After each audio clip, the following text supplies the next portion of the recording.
Madame Dorothée Marchand. Madame Dorothée Marchand est docteure en psychologie sociale. Elle est chercheuse au Centre scientifique et technique du bâtiment à Paris, où elle est membre du laboratoire Process, Services et Innovation au sein du département Économie et Sciences humaines. Elle mène depuis plusieurs années des recherches sur les relations individu-environnement, notamment sur les risques sanitaires et environnementaux, le développement urbain durable et les énergies renouvelables, le confort et la rénovation énergétique dans l'habitat, la mémoire sociale et la dynamique territoriale, ainsi que les représentations sociales et l'appropriation de l'espace. Elle est co-auteure du livre Psychologie sociale de l'environnement. Le titre de la conférence de Mme Marchand, Pertinence de la psychologie et des sciences sociales dans les situations de risque sanitaire. En prenant appui sur les exemples de controverses françaises, Mme Marchand démontrera comment les sciences sociales, et plus particulièrement la psychologie, peuvent et doivent participer au débat et à la réflexion pour dégager des solutions de prévention et de gestion des crises sanitaires et environnementales. Madame Marchand. C'est ici. Normalement, ça devrait fonctionner. C'est déjà en marche. Je vous remercie. Bonjour. Je tiens à vous remercier, à vous faire part du plaisir et de l'honneur que j'ai d'être devant vous aujourd'hui pour faire ma présentation et à remercier les organisateurs pour la qualité de leur accueil. Alors, je crois que le temps est compté, donc je vais essayer d'aller un peu plus vite que prévu. Tout d'abord, mon intention est d'essayer d'asseoir l'idée que les sciences sociales sont devenues quasi indispensables, sinon indispensables, dans le domaine de la prévention des risques, mais aussi dans le domaine de la gestion des risques sanitaires et environnementaux. Alors, après avoir fait une thèse dans un laboratoire de psychologie environnementale et travaillé sur la prévention, aujourd'hui au CSTB, depuis 4 ans, je suis plus amenée à travailler et à réfléchir, enfin à mener des recherches sur les outils de gestion dont nous déplorons l'absence en France notamment. Alors, tout d'abord, vous resituez un peu l'objet de ma présentation dans un contexte franco-européen. Donc, l'Europe et aussi la France ont été secouées dans les années 80-90 par de très lourds scandales sanitaires. On a eu le scandale de la vache folle, qui est venu d'Angleterre, qui a montré que l'insécurité pouvait venir de nos assiettes, donc une insécurité alimentaire. Puis, l'affaire du sang contaminé, qui a amené quand même à trois anciens ministres, dont l'ex-premier ministre, à être traduits en justice, et dans le cadre duquel 2000 hémophiles ont été tués, ont été contaminés par le sida. On s'est rendu compte que le domaine médical pouvait présenter aussi un danger. Tchernobyl, avec l'incident du réacteur nucléaire, a fait l'objet d'une controverse très très forte en France et de lourds scandales, puisque notre ministre de l'époque, le ministre de l'Intérieur, nous a dit que le nuage s'était arrêté à la frontière. Quasiment mot pour mot. Hein. Donc depuis, à la une d'un grand quotidien national, Libération, il était titré que les pouvoirs publics avaient menti en France. Et depuis quelque temps, nous sommes dans le scandale de l'amiante, puisque c'est un des plus gros scandales sanitaires que la France ait connu, puisque d'ici 2025, 100 000 personnes, notamment pour des raisons professionnelles, décéderaient d'un cancer lié à l'amiante. Donc là, encore une fois, un danger survient, et cette fois, c'est dans le domaine professionnel. Donc, ce qu'il ressort de ces scandales, c'est une grosse crise de confiance, donc tant d'un point de vue psychologique que sociétal, entre la France et ses institutions publiques. Et cette controverse, ce manque de confiance va ressortir à chaque scandale. Par exemple, l'année dernière, au moment de la grippe H1N1, on a eu cette superbe phrase « La grippe A, le nuage de H1N1 s'arrêtera-t-il à la frontière française ?» Et à chaque fois, la polémique ressort.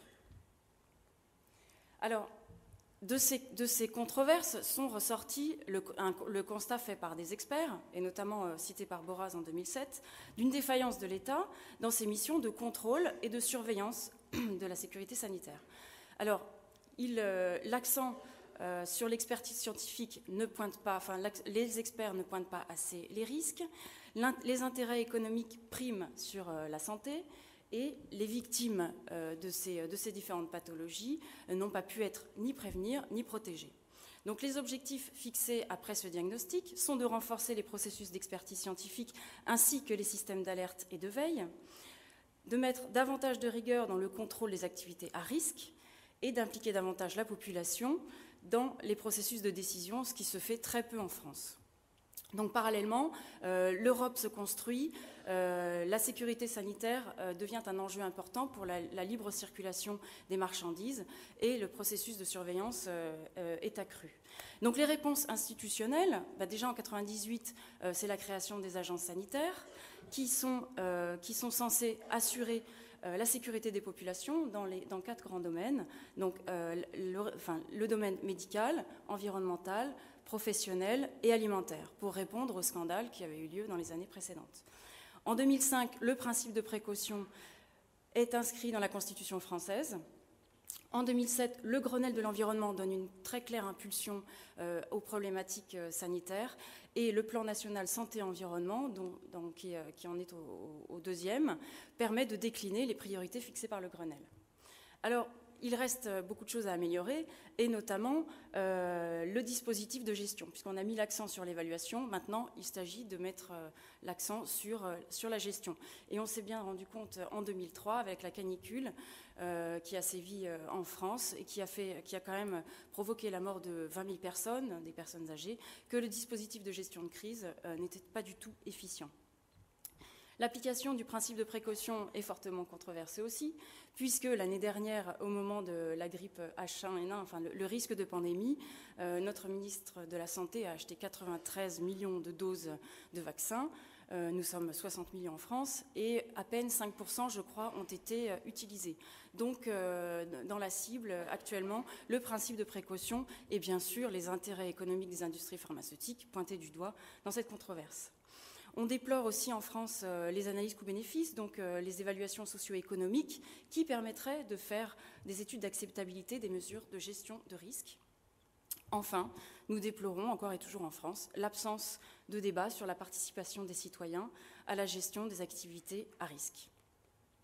Alors, maintenant, pour davantage, après avoir posé un contexte institutionnel, je vais davantage rentrer dans des études un peu plus concrètes.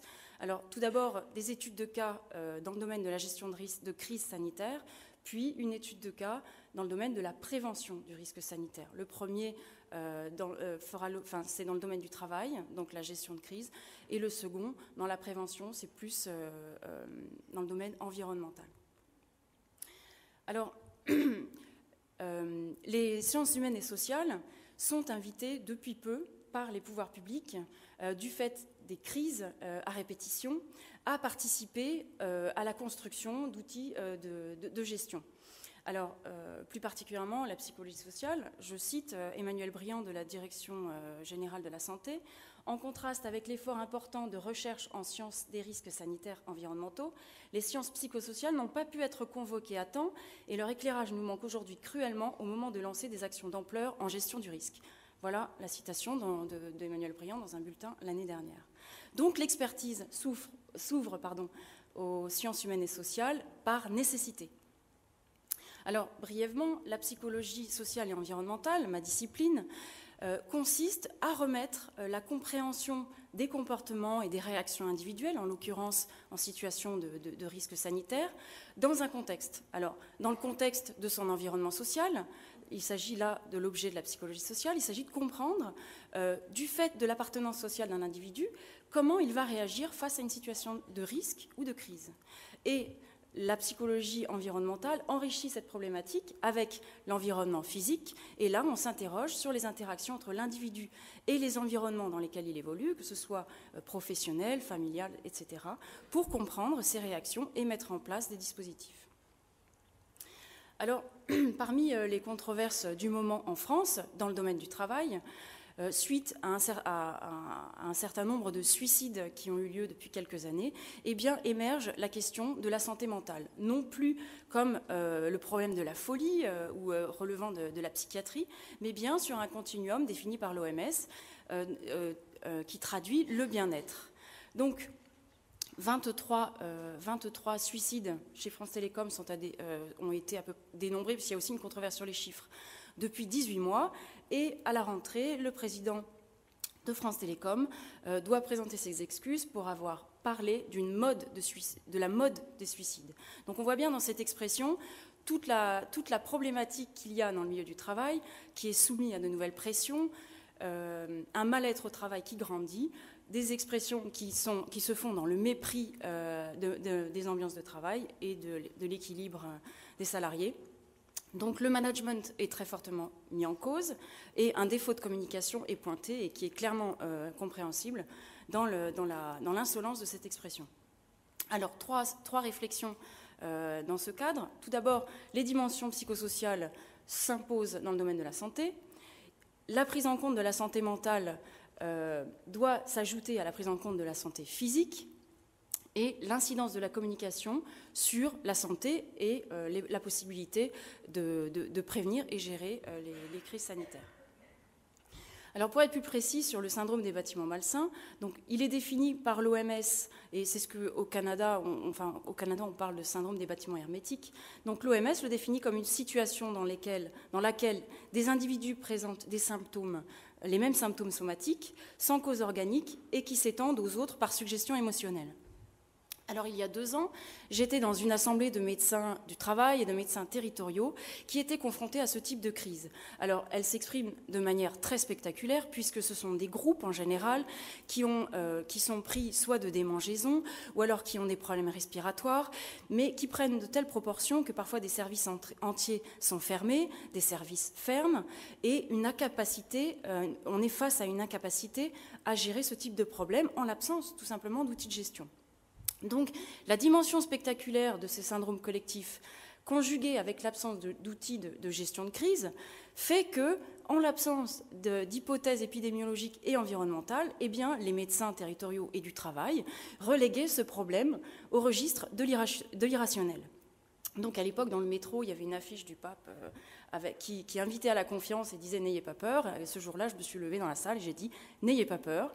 Les psychologues sont susceptibles de vous apporter des méthodes parce qu'ils ont des concepts, des hypothèses, la possibilité de monter des protocoles expérimentaux et de mener des recherches pour étudier ce phénomène que les sciences dures relèguent à l'irrationnel. Et donc, dans le cadre d'un groupe de travail qui est piloté par l'INVS, l'Institut national de la veille sanitaire, j'ai été sollicitée récemment, il y a quelques semaines, pour intervenir dans un établissement en Bretagne qui souffre d'un syndrome des bâtiments malsains très important, puisqu'il a fait l'objet du déménagement de tout un bâtiment avec des solutions provisoires qui sont très inconfortables pour des conditions d'enseignement. Alors les éléments qui m'ont été donnés à la première réunion de travail étaient très factuels.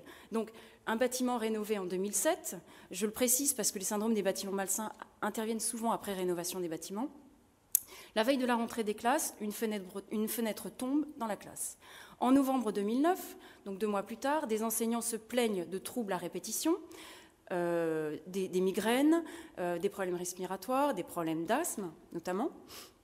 Des analyses de qualité de l'air intérieur sont faites, mais uniquement 6 mois plus tard, et traduisent un défaut de ventilation dans le bâtiment.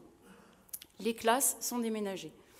Pendant l'été, des petites fenêtres coulissantes sont installées dans les classes et sont censées résoudre le problème. À la rentrée des classes, 2 jours avant, une fenêtre chute de nouveau, décidément, et les enseignants, à la pré-rentrée, manifestent très très vite les troubles 2 jours avant que les enfants réintègrent leur classe.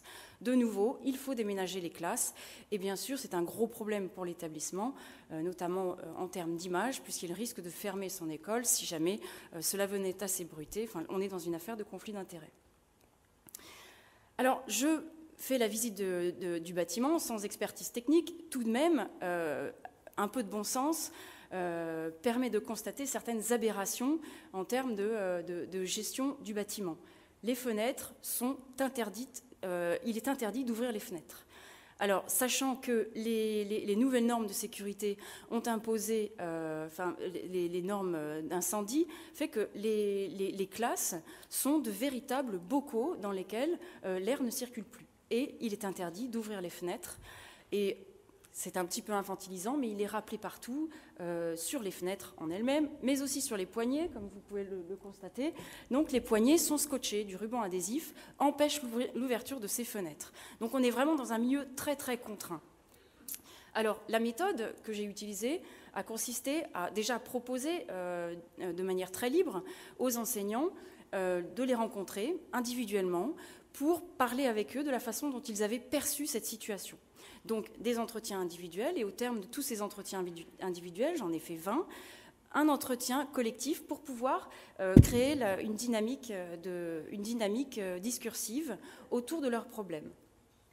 Ce qu'il ressort de l'analyse des entretiens, c'est un climat profondément anxiogène, des souffrances individuelles, mais aussi une souffrance collective, puisque c'est tout le groupe d'enseignants qui a perdu sa faculté à exercer avec autant de dynamisme tous ces projets pédagogiques. Les réponses qui ont été données dans cette crise sont uniquement techniques et il y a une absence perçue, en tout cas perçue comme ne prenant pas du tout en compte les aspects humains. Alors pourquoi ? Parce que depuis le départ, depuis 1 an, il y a un déni et des symptômes et des plaintes, une stigmatisation qui a été faite des enseignants pour servir l'image de l'école, c'est-à-dire que mettre de côté des phénomènes pour pouvoir sauver la face, bien sûr, de l'établissement qui a ses intérêts à sauver. Un défaut de management, puisqu'il y a une absence de prise de décision qui est manifeste depuis le départ de la crise, et tout cela crée une forte situation d'incertitude.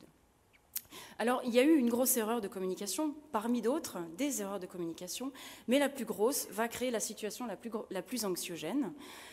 Au moment où les enseignants, les enseignants l'année dernière, exercent leur droit de retrait pour obtenir que la qualité de l'air intérieur soit analysée, pour savoir ce qui se passe, eh bien, au moment de la restitution des résultats, on leur dit qu'ils ne sont pas en état de les recevoir. Donc, privés de la lecture et de l'interprétation des résultats, ils vont s'imaginer le pire. Et dans les entretiens individuels, ce que j'ai entendu à moult reprises, c'est « mais si on nous cache quelque chose de grave, il y a bien eu l'amiante, et l'amiante est récurrente dans le discours, et l'amiante, on le sait que 20 ans après, et là, on va peut-être être malade, les enfants, parce qu'il y a un gros souci pour les enfants seront malades et ce sera de notre faute. » Donc, une situation très anxiogène. Là-dessus, j'apprends que l'ancien directeur, qui est resté 1 mois, est parti terrorisé parce que, et sans dire ce qu'il savait, il dit aux enseignants, avec tout ce que je sais, je ne peux pas vous en parler et je dois partir. Un ensemble d'éléments, voilà, vu de l'extérieur, ça paraît évident. Et pourtant, une absence totale de prise en compte et des plaintes et des éléments qui s'accumulent et qui, pour moi, expliquent cette situation anxiogène. Donc, ce syndrome des bâtiments malsains, que tout le temps on traduit avec beaucoup de flou parce qu'il mêle des aspects environnementaux, épidémiologiques et psychologiques, eh bien là, en l'occurrence, l'hypothèse forte, c'est qu'il y a vraiment un problème au niveau du bâtiment en premier lieu, qui, par absence de gestion du problème, a dégénéré en un problème psychosocial. Alors, il y a quand même des bases de résilience au cœur du groupe, une très forte solidarité qui leur a permis de tenir, même s'ils sont tous sous antidépresseurs. Ils ont tous cumulé des arrêts de travail, et ça ne m'avait pas été dit au départ. Ils ont tous besoin d'anxiolytiques, de cachets pour se lever et pour se coucher. Donc vraiment une situation très grave. Les préconisations que j'ai faites ont été difficiles à fournir la semaine dernière devant les responsables de l'établissement, puisqu'il s'agissait de mettre en cause la technique de management. Mais bon, petit à petit, j'ai préconisé différents éléments pour améliorer la communication et demander un nouveau protocole expérimental auprès d'épidémiologistes et auprès de mes collègues du CSTB qui vont faire une analyse systémique du bâtiment pour évincer une causalité grave. Est-ce qu'il me reste un petit peu de temps ? Le deuxième sujet traite d'un champ un peu différent, mais tout aussi important et dont les enjeux, en tout cas, sont très importants en France, puisque nous sommes victimes de beaucoup d'inondations. que ce soit d'un point de vue économique ou sur l'impact du territoire, c'est vraiment le risque naturel numéro 1 en France.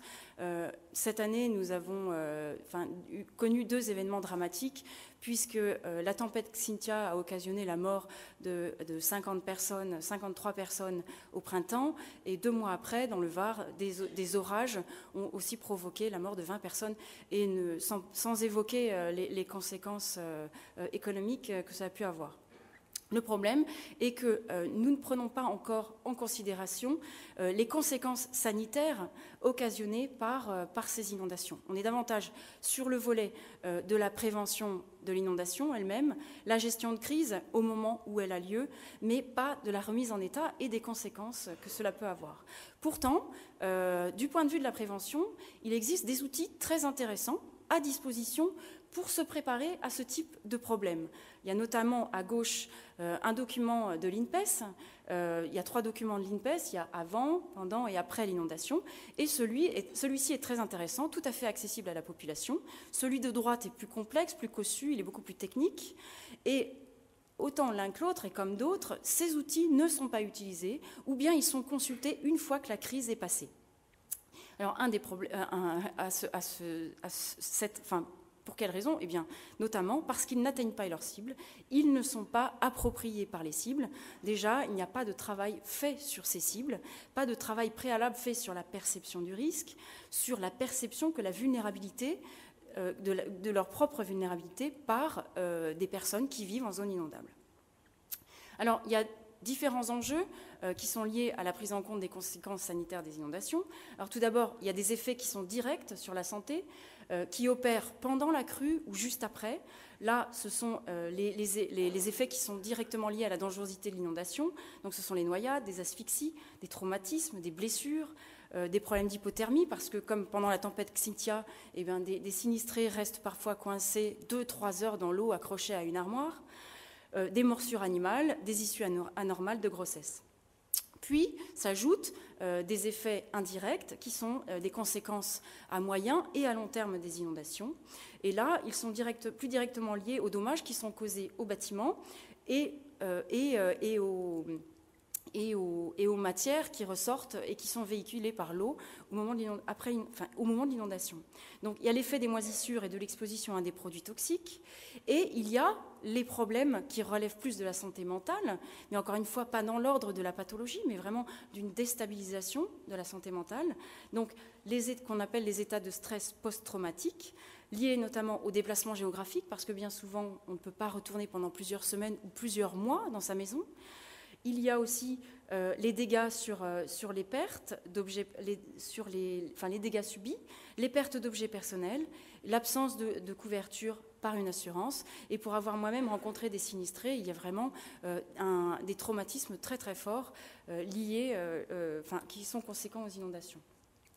Alors, ce qui ressort de ce champ de recherche, comme de celui des syndromes des bâtiments malsains, c'est qu'il est nécessaire de travailler sur la communication pour que soient appropriées ces problématiques de risque et des outils pour favoriser la résilience en cas de crise sanitaire. Alors les méthodes de communication doivent évoluer pour mieux prendre en compte la façon dont chacun perçoit la situation et surtout pour savoir comment chacun perçoit sa propre vulnérabilité. Il convient d'informer, de sensibiliser et de communiquer pour faire prendre conscience des risques et diffuser les bons comportements. Alors la notion de bon comportement n'est pas très familière à la culture française pour l'instant. Il est nécessaire de cibler, donc de définir des cibles pour la diffusion des messages afin qu'ils correspondent aux besoins locaux et aux besoins sociaux. Et enfin, identifier les leviers du changement pour asseoir une résilience. Alors, une problématique intéressante qui est là interculturelle, puisque par définition, les Français sont des républicains citoyens, et le mot communauté est un gros mot en France. C'est un tabou. Voilà. Donc le communautarisme renvoie uniquement à des valeurs négatives en France, et vous n'entendez pas du tout, d'un point de vue sémantique, la même chose lorsque l'on parle de communauté chez vous. En revanche, on est arrivé au bout de certaines possibilités d'un point de vue individuel, donc purement citoyen en France, et il est temps de considérer une approche communautaire tout en contournant toute l'implication que ça peut avoir d'un point de vue philosophique en France. Et donc, pour revenir aussi sur les outils de communication, eh bien, pour plus d'efficacité, il convient qu'ils soient accompagnés d'une animation locale. Et encore une fois, le levier communautaire s'affirme comme un élément indispensable. Alors, en France, le relais communautaire, c'est le maire, mais le maire succombe sous le poids de tous les relais qu'il doit endosser. Et il est temps, en tout cas en France, d'asseoir de nouveaux rôles communautaires pour diffuser de nouveaux messages et réfléchir à l'appropriation des problématiques de santé en termes de risques et de gestion de crise. Pour conclure, sur les sciences humaines et sociales et l'importance de leur rôle dans les problématiques de santé publique, eh bien, face à de nouveaux défis, elles permettent de poser autrement les questions, de fournir d'autres réponses à travers d'autres méthodes, d'autres hypothèses et surtout des solutions concrètes. Il faut davantage intégrer les aspects psychosociaux dans les problèmes posés par la santé publique, et les sciences humaines et sociales doivent aider à la prise de décision pour améliorer les dispositifs de prévention et les dispositifs de gestion de crise. Encore une fois, en France, ces deux dispositifs sont dichotomisés, gérés par des ministères différents et des instances différentes. Et enfin, je souhaite, pour terminer, soulever la question du problème de la gestion de l'incertitude. Nous sommes dans ce qu'on appelle la société du risque zéro. Les incertitudes sont devenues psychologiquement totalement insupportables. Et encore une fois, c'est par le biais de la communication. Alors quand je dis communication, c'est une réflexion sur le message, qui diffuse le message, comment on diffuse le message, qu'est-ce que l'on diffuse en tant que message. Et c'est à travers ce dispositif de communication que l'on pourra apprendre à mieux gérer les incertitudes et donc asseoir une politique de prévention du risque sanitaire et de gestion de crise plus efficace. Je vous remercie.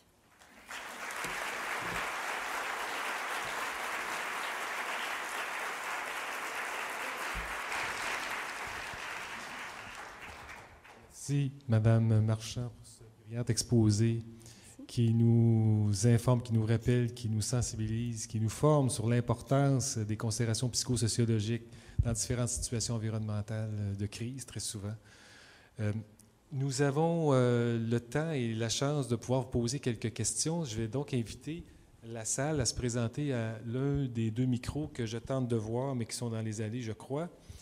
Nous avons quelques minutes, mais je rappelle aux gens que dès 10h30, dans les différentes salles, les journées thématiques commencent et se poursuivent jusqu'à 17h15.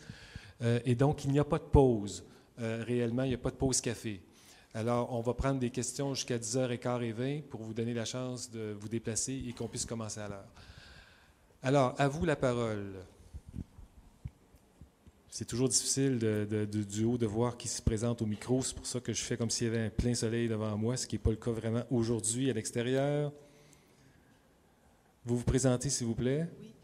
Bonjour, je suis Marie-Ève Maillé, je suis étudiante au doctorat en communication à l'Université du Québec à Montréal et j'ai été interpellée évidemment parce que vous parlez beaucoup de communication dans votre recherche, dans votre présentation, mais dans les questions que vous soulevez à la fin, vous vous intéressez beaucoup aux gens qui diffusent un message, qui apportent une information aux gens, mais il faut aussi réfléchir beaucoup à comment les gens comprennent cette information-là, parce que ce n'est pas tout de diffuser un risque, il faut aussi s'assurer qu'il soit compris, et s'il n'est pas compris comme on voudrait qu'il le soit, pourquoi?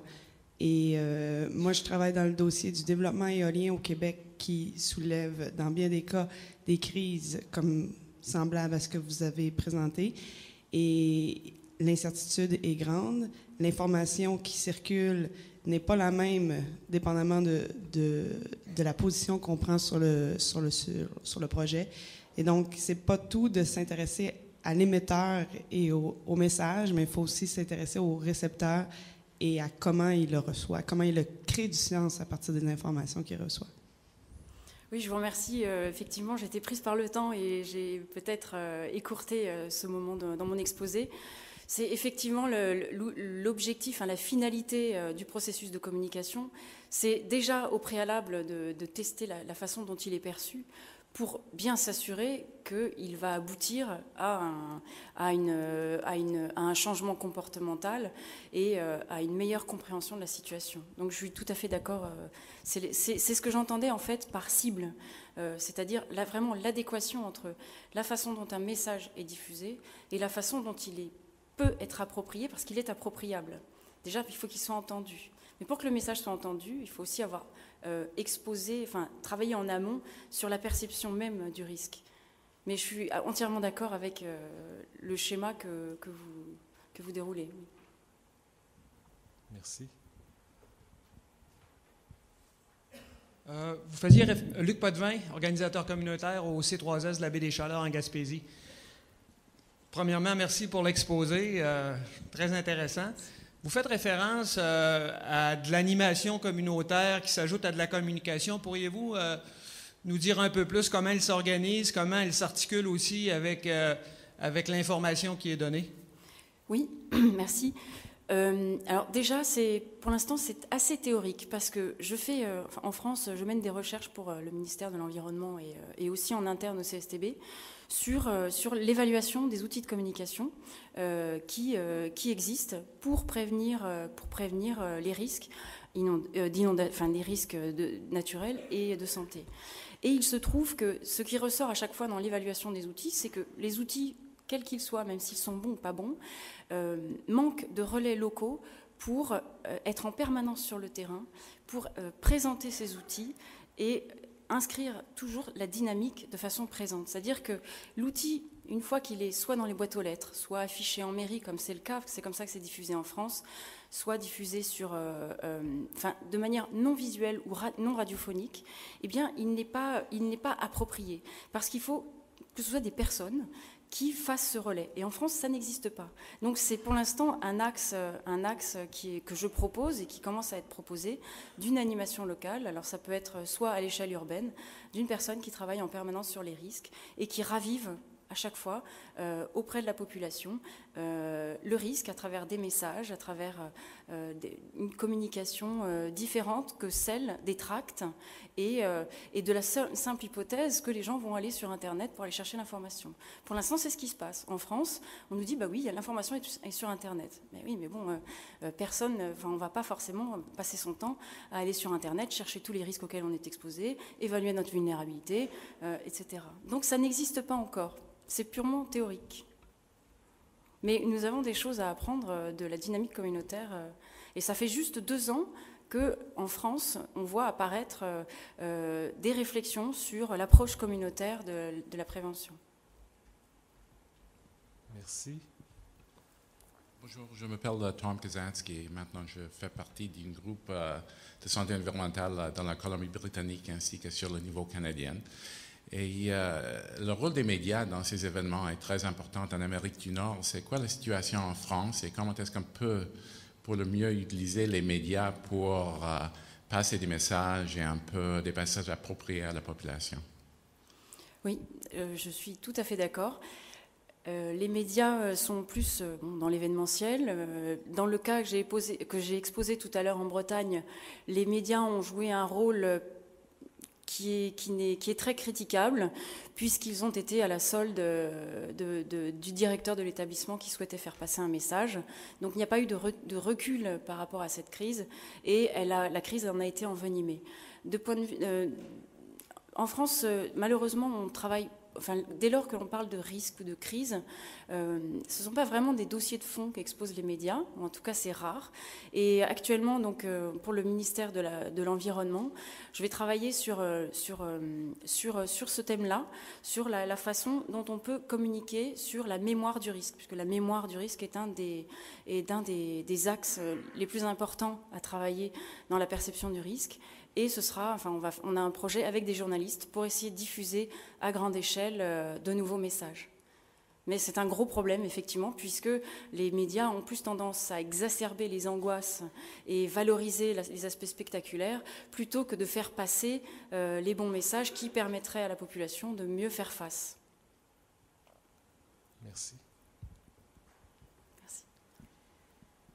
Dites-moi, je vais me permettre une question, puis je vois le docteur Desbiens, puis ça me facilite la formulation des termes.